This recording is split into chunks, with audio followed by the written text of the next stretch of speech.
बिस्मिल्लाहिर्रहमानिर्रहीम। अस्सलाम वालेकुम मेरे प्यारे दोस्तों, मेरी वीडियो देखने से पहले मेरे चैनल को सब्सक्राइब करें और बेल आइकॉन को क्लिक करें ताकि आपको मेरी हर आने वाली न्यू वीडियो मिलती रहे। असल कारनामा, अमीर बिन अब्दुल्ला के 4 बेटे थे और चारों ही नहायत आला अखलाक के नौजवान थे। पहले तो अमीर बिन अब्दुल्ला खुद तजारती काफिले के साथ जाया करते थे, लेकिन बूढ़ा होने पर उन्होंने ये काम अपने बेटों को सौंप दिया। इनका कबीला बहुत खुशहाल था और वो इस कबीले के सरदार थे। फिर अमीर बिन अब्दुल्ला बीमार रहने लगे और उन्हें अंदाजा हुआ कि अब वो चंद दिनों के मेहमान हैं। चुनांचे एक दिन अमीर बिन अब्दुल्ला ने अपने बेटों को बुलावा भेजा ताकि इनके ख्यालात का जायजा लें। वो चारों घर पर थे, फौरन ही आ गए। अमीर बिन अब्दुल्ला बोले, बच्चों, मेरा आखिरी वक्त करीब है। जो कुछ मेरे पास है वो सब कुछ तुम्हारा है, लेकिन मेरे पास कुछ कीमती हीरे और जौहरात हैं। मैं ये इस बेटे को दूंगा जो मुझे बहादुरी का सबसे बड़ा कारनामा सुनाएगा। चुनांचे तुम याद करके बारी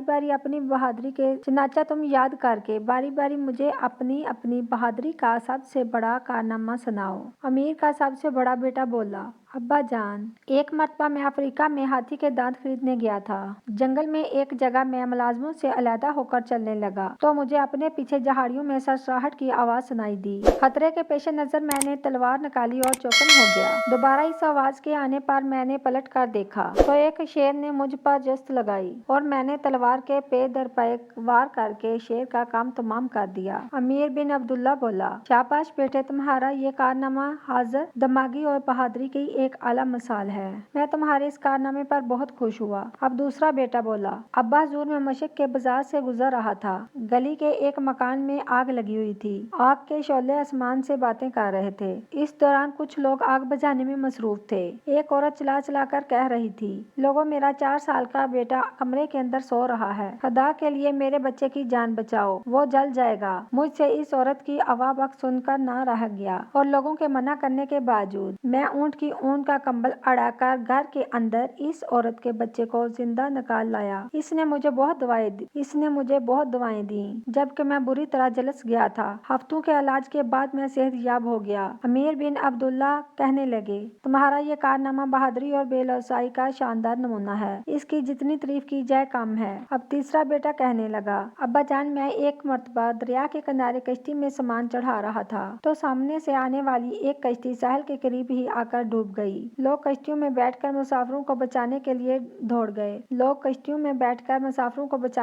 दौड़ पड़े। मैं भी एक माहिर तैराक हूँ। मैंने 7 आदमियों, औरतों और बच्चों को खुद अपनी जान को परवाह किए बगैर डूबने से बचा लिया और किनारे पर ले आया। अमीर बिन अब्दुल्ला बोले, शाबाश बेटे, तुम्हारा ये कारनामा बहादुरी और इंसानी खिदमत की एक शानदार मिसाल है। वाकई तुम दादा तहसीन के मुस्तहिक हो। अब छोटा बेटा सर झुकाए बैठा रहा। पूछने पर छोटा बेटा बोलने लगा, हाँ अब्बा जान, एक ऐसा वाकया तो जरूर है, लेकिन वो बहादुरी का वाकया भी नहीं है। फिर यह खदशा भी है कि मैंने अगर सुनाया तो आप नाराज भी होंगे और मुमकिन है कि मेरे बड़े भाई मेरी पिटाई भी कर दें। अमीर बिन अब्दुल्ला ने अपने बेटे को हौसला दिया। चौथा बेटा किस्सा सुनाते हुए कहने लगा, अब्बा हजूर, इराक जाते हुए एक मर्तबा हमारे काफिले ने पहाड़ी के दामन में रात को प्रवाह किया। शाम के वक्त अचानक पानी खत्म हो जाने पर काफिले के सरदार ने मुझे पानी भर कर लाने का हुक्म दिया। मैं मशक उठा कर गया और करीबी पहाड़ी नाले से मैं पानी भरने ही लगा था कि मुझे कुछ फासले पर किसी इंसान के कड़हाने की आवाज आई। मैं लपक कर इस जनब गया तो देखा कि एक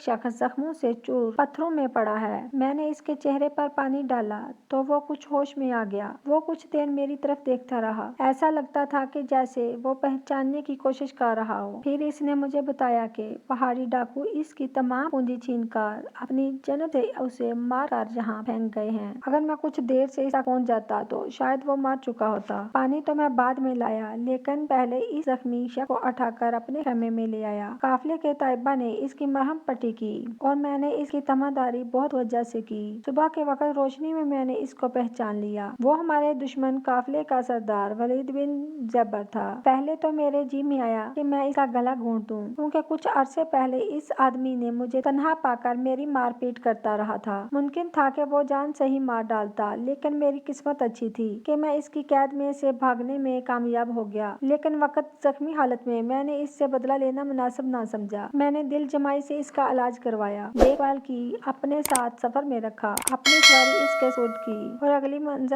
اگلی منزل پر جب قافلہ شہر میں پہنچا تو میں نے اسے اپنے ملازموں کی نگرانی میں شہر میں اس کے ایک دوست کے گھر پہنچوا دیا۔ رخصت ہوتے وقت میں نے اس سے نہ تشہیر کی اور نہ ہی اپنا احسان جتلایا، البتہ اسے اپنی پہچان ضرور کروا دی۔ لیکن اس وقت اس شخص کے پاس ندامت اور آنسوؤں کے سوا کچھ نہ تھا۔ شاید اس وجہ سے ان کا قبیلہ ایک عرصے سے ہم پر حملہ آور نہیں ہوا اور نہ ہی ہمارے مال مویشی چرائے گئے۔ امیر بن عبداللہ اتنی نکاہٹ کے باوجود تیزی سے بستر سے اٹھ کھڑے ہوئے اور آگے بڑھ کر بے اختیار اپنے بیٹے کا منہ چوم لیا اور بولے، یہی ہے اصل کارنامہ، اللہ کا حکم ہے، یہی ہے اصلی کارنامہ، اللہ کا حکم ہے کہ تمہارے پاس اختیار ہے کہ تم دشمن سے اس حد تک بدلہ لو جتنا کہ اس نے تم پر ظلم کیا ہے۔ اگر اختیار پالنے کے باوجود تم اس کو معاف کر سکو تو اللہ اور اس کے رسول صلی اللہ علیہ وسلم کے نزدیک اس کا بہت ہی زیادہ نیک اجر ہے۔ میرے پیارے بیٹے، تمہارا یہ کارنامہ سب سے بڑی بہادری کی ترغشندہ مثال ہے، اور یہ ہیرے اور جواہرات میں تمہیں تحفے میں دیتا ہوں۔ یہ کہہ کر امیر بن عبداللہ نے ہیرے اور جواہرات کی تھیلی اپنے چھوٹے بیٹے کی طرف اچھال دی۔ باپ کو اپنے بیٹے کے کارنامے پر بے حد خوشی ہوئی تھی۔ بیٹے نے شکریہ کے ساتھ ابا کا تحفہ قبول کیا اور باپ کے سامنے باقی تینوں بھائیوں سے وعدہ کیا کہ اس مرتبہ میں جب مشرق جاؤں گا تو اس جواہرات کو فروخت کر کے میں تم میں سے ہر ایک کو اس کا چوتھائی حصہ دوں گا۔ سبق: امیر اپنے دشمن سے انتقام اور نفرت کی بجائے دوستی اور رواداری کا مظاہرہ کریں۔ یہ ہمارے دین کی فطرت ہے اور اس سے اللہ اور اللہ کے رسول صلی اللہ علیہ وسلم کی رضا حاصل ہوتی ہے۔ آج کی کہانی تھی ہماری، بس اتنی ہی۔ اللہ حافظ۔